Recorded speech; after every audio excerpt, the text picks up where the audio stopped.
you, the ICCC people, is how you're thinking about the package for employees, whether it's the pay, it's the working conditions, it's the training and development, it's the fact that you're providing a supportive and flexible work environment, or you're providing a chance to grow with the company. So that's really critical at the end, I would say, in terms of retaining. What is the deal? What is the deal that we have with employees? And how can we make that deal really work? So again, starting with the strategy, starting with pivoting, which you've done, starting with thinking about who you really want to hire, and do I have the vehicles for finding people? Who am I competing against? And do I want to hire somebody who sort of meets my criteria, or do I want to look and find someone who does? You being the leader who brings on that person, and what is the package, what is the deal? So that they understand what they're getting and you understand what you're getting. That's all involved in what's critical to hiring and retaining. So that's a real brief introduction. I wish I had more time. I'll be interested in hear what you have to say, because we want to use this time for you. So we're now going to break. We have about 36 people, which is great. We're going to break up into 5 focus groups. Actually, let's do 5 focus groups with approximately 7 or 8 people in each class, okay, in each group. And in the group, you'll see a chart that has been posted by Darren.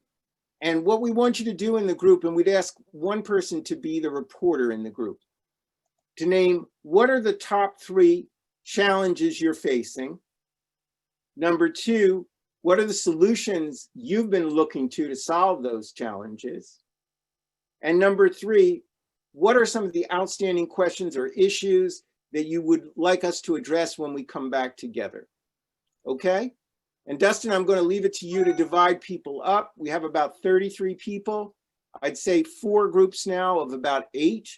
And in each group, I hope one person will become the reporter for the group, okay? And tell us about your business. Really share. We think that people who come to these sessions are really the people who can share what they're doing in terms of what I've just said, and then report back. And we'll be coming back at about 5 of 2 Eastern time in about 25 minutes to report back, okay? So Dustin, take it away. Absolutely. So I'm about to send you off to your breakout rooms. But before I do that, I just want to say I posted in the chat box a link to a Google document that I encourage everyone to pull up and just view. It just has some guidelines and some questions to think about while you're in these breakout rooms. As Steve mentioned, also please briefly introduce yourself so everyone knows who's in that room. And then please touch on those different points that Steve talked about. This is really an opportunity for all of y'all to have those conversations. 3 questions. What are the main challenges? What are the solutions you've come up with? And what still remains unresolved that we'll want to talk about? Okay, take it away. All right, I am sending y'all off now. Thank you all for participating in that breakout room. I hope they were, nice, informational. You were able to collaborate with some of your colleagues. So very exciting. We had our own little session going on here in the main room. So at this time, Steve is going to lead this, but we would love for, at least one person to represent each group and give us a little overview of what was discussed. But Steve, I will let you lead this next part. How many focus groups, how many discussion groups do we have? We had 4 plus the one in the main room. So okay, let's go to the first discussion group. Who was in that one? Can you bring that one up, Dustin? Yes, and I don't believe y'all were aware of the group number you were in, but I hope that y'all can kind of remember who was in your group. So if someone is eager to talk, we can just have someone volunteer first. Okay. And then we can kind of go through. So if you can raise your hand using that little reaction icon, and I will unmute you. Okay. So let's go from one of the discussion groups. Who's going to We were report group back? number 1, Tanya. You want to go ahead and report out? I can do that. Thanks, Ann. Okay, Tanya. Okay, great. So in our group, we were discussing the problems that we have with hiring and retaining staff. All right. Basically, it's hard to find capable, competent employees, some with the transferable skills based on the small business needs to have multiple hats and do a variety of different tasks to get the job done. It's hard to figure out when to hire. There's also gaps in the skill set and who can adapt to your business environment. And we talked about some of the solutions that would help us in that regard. So one solution would be to try to recruit people with the transferable skills who'd be willing to do other tasks outside of what would be their regular duties at regular times, I guess. We talked about coaching and training people from the bottom up. So you have people that you're building to fit the needs of your business. And you have to develop some type of an accountability mechanism where, folks will know what the expectations are. So there can be some level of accountability in their performance and basically their commitment to the job. We also spoke about having team development through your other employees. They could recommend other people that they may have worked with in the past or other people who they believe that could be a part of their team and work well with them. Really leveraging your contacts in that sense. Yes, and that way it will help your employees to keep the other employees honest. Okay. If someone's slacking off or not pulling their weight in the team, you don't even have to deal with it per se, but the other employees will kind of help to pull everything together. Developing minimum standards for people that you hire, because sometimes they're looking for the mini us. And so we're expecting everyone to be Tom, and it doesn't work. So if we set a minimum standard for a position, then you could have an idea of what you can live with, what you can cope with, maybe till you could do better and not That's be great. overwhelmed. Did you touch on any of the uncertainties that you might face in the future? We never got to uncertainties in the future. We never Okay, got that's there. okay. Anything else in terms of solutions? Yeah. This sounds like a very interesting group. By the way, Tanya, are you going to be on December the 8th, part of the conference? I would like to think so. I think I'm registered for that. Okay, because we may ask you to be a reporter for the whole session. Because you went first, you can listen to some of the others. And you'll excuse me for rapidly moving, but I'm going to go to the next group because we have about 4 groups in the remaining time. So Tanya, if you can take some other notes, I'd appreciate it. Okay.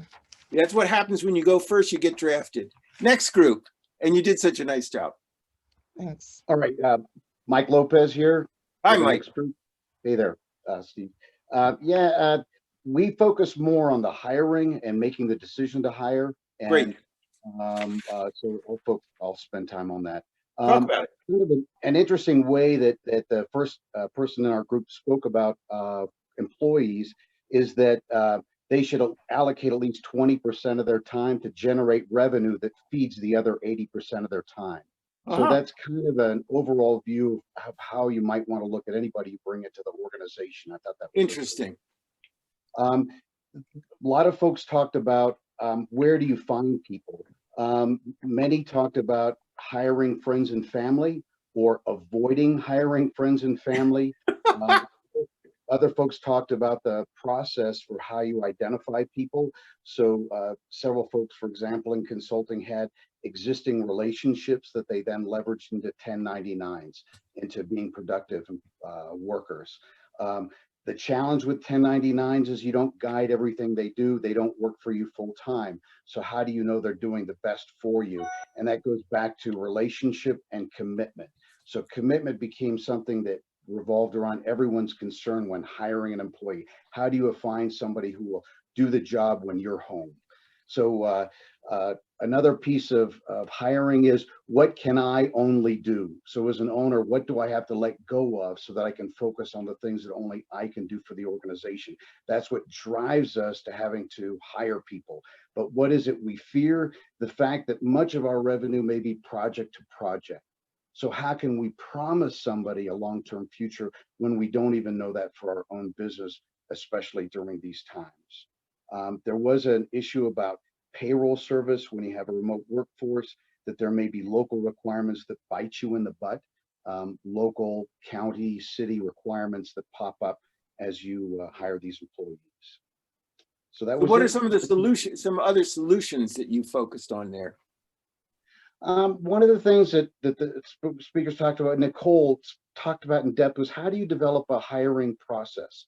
In other words, you talk about a process map. What are the steps that you'd expect to go through, Very even to the point of identifying questions? Because that led to the issue of how do you know your interview questions are appropriate, if they're legally appropriate or appropriate by human resource standards when you're a small company, you're getting into this. So using a process map was one idea. Really very interesting. It's a challenge. Exactly. Mhm.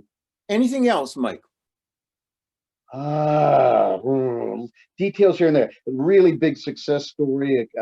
Electrical contractor in Washington, D.C. Vanessa spoke about how she was able to secure local grants for their company, how they were able to use PPP, only had to lay off 2 permanent employees, and then they worked hard at rehiring them.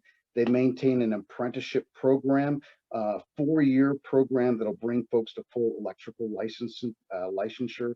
And how they continue to maintain that, trying giving those kids a future. And I just wanted to comment because some people missed the opening actually in another session, but Wei Wang talked about, he has a structural engineering firm. How do you bring people up to speed? How do you retain them?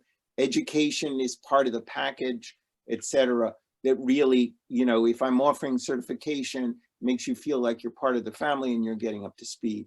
Mike, thank you. Tanya's going to be one of the reporters on December 8th. Are you going to join us on December 8th? Absolutely. Okay, you became the second reporter. So you and Tanya will be the reporters for us. Tanya, you've been taking notes, and Mike, you've been taking notes. And then when we come up on December 8th, we'll have it. Let's go to the next discussion group. Darlene, I believe you said you wanted to talk. Darlene? Yes. Good Hi there. afternoon, everyone. Hi.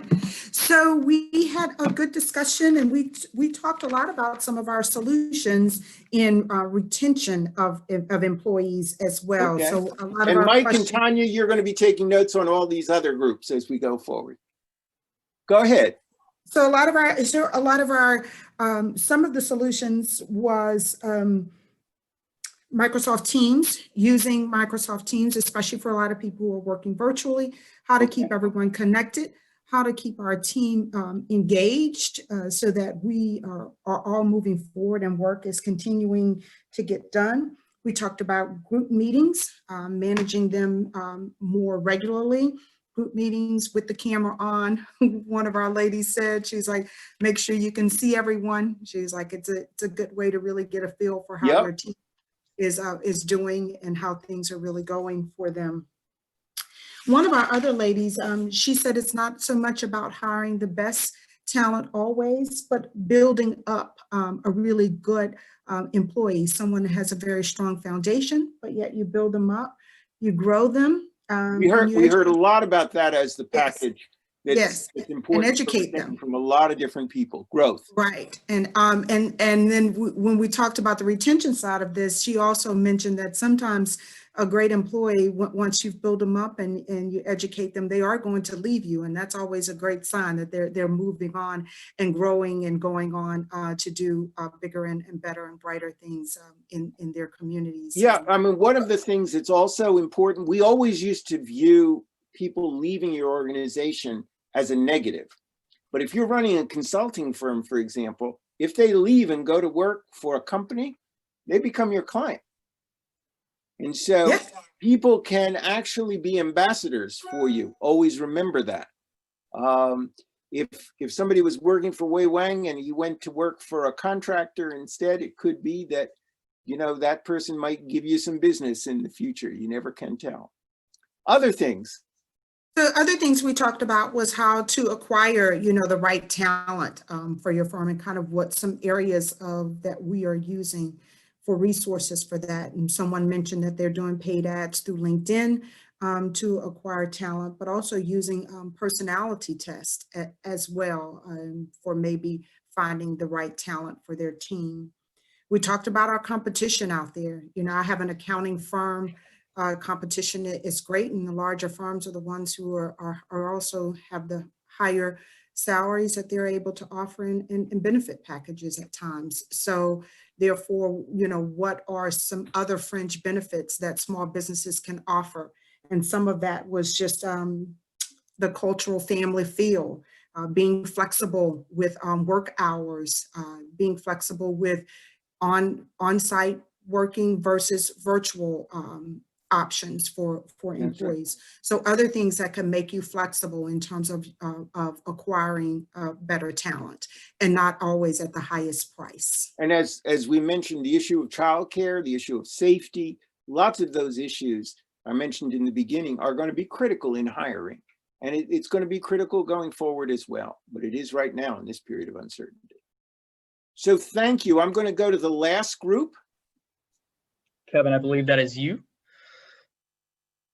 And we do, I'm sorry, real quick, we do only have a few minutes because the educational groups are about to start. So we might have to speed a little bit here, but take it away, Kevin. So first of all, I really want to, I hope some of you missed the opening remarks about hiring and retaining, but I've just been, again, impressed by the solutions, the ideas you've exchanged.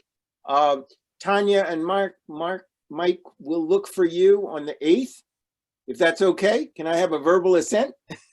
Okay. And you'll sum up some of it because we want to hear. So let's go to this last group if we can. Okay. Absolutely. I'll make this real quick for time. Kevin. To basically to summarize the big challenges that we noted. What's your organization?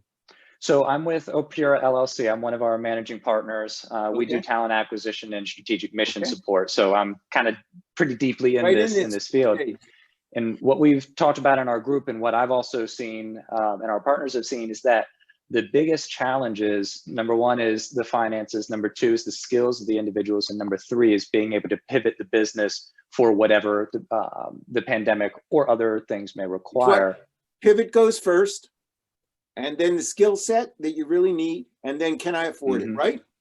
Absolutely. But one of the things that I noted and that we talked about as a group and that we've noticed in the field is that it doesn't seem to be that the challenges are so much brand new things that no industry has ever faced or ever seen, so much as it is taking everything and flipping it on its head. So companies that didn't necessarily have finance issues now do have finance issues, or ones that had finance issues and couldn't find the right talent. Now there's a flood of people that are available, but they have to shift some of the other things that they're doing. So some of the solutions that we talked about have been more so how to adapt to adjust to those things in specific. So when it comes to hiring individuals, and one of the things I usually always tell our clients is sometimes you're not, instead of hiring, for example, a PMP certified PM, is perhaps hiring a couple of project coordinators so you can get, essentially looking at positions differently, looking at your roles differently. The other thing being different hiring solutions. One of the members in our group was talking about how they use kind of contract work and projects a little bit differently, somewhat as like a test period for individuals so that they aren't leaving their main job. They're kind of in a trial or a test phase, so to speak, that can sometimes be a way to not bring on a flood of people, but rather test out, is this going to be a fit? Yeah, I mean, I think that that's very critical because, again, if you're going to be a trusted leader, you cannot go back and forth, and you've got to sort of try out solutions and make sure they work and then adapt them. Absolutely. And that was really, I mean, that for the solutions, that was really kind of the main thing, because obviously there can be capital for hiring, but not all firms or organizations are going to need the same thing depending on just kind of where they're at. But in terms of questions outstanding, one of it is any of this going to work? Because obviously it's when you're pivoting the business, no matter what function may be pivoting, it's going in a new direction. And so people are wondering, okay, is this going to work going forward? Is it going to work when things go back to normal? So when things go back to eventually however they were, or whatever a new hybrid kind of normal would be, is what we're doing now to pivot our business going to stay, or are we going to have to pivot again? Are we going to have to pivot multiple times? And how do we retain people through the multiple pivots as they go back and forth. So that's just kind of an over broad It's as if view. right now you have to have contingency planning in your mind all the time. I mean, we Absolutely. started with ways sort of talking about engineering, whether there'll be projects next year, but you have to plan for the future and do that with some confidence and treat employees always with the respect and garner the trust that you really need for them to perform at a very high level.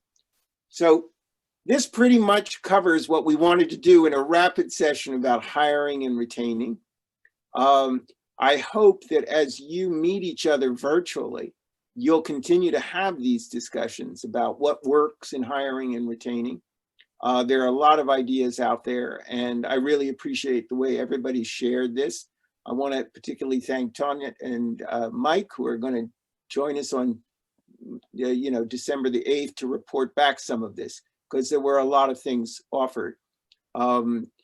So thank you again. And I guess I'm going to turn this over now to Dustin again. Absolutely. Thank you so much, Steve, for leading this conversation and discussion. Thank all of you as well for the roles you played and the work and conversation you put in those breakout rooms.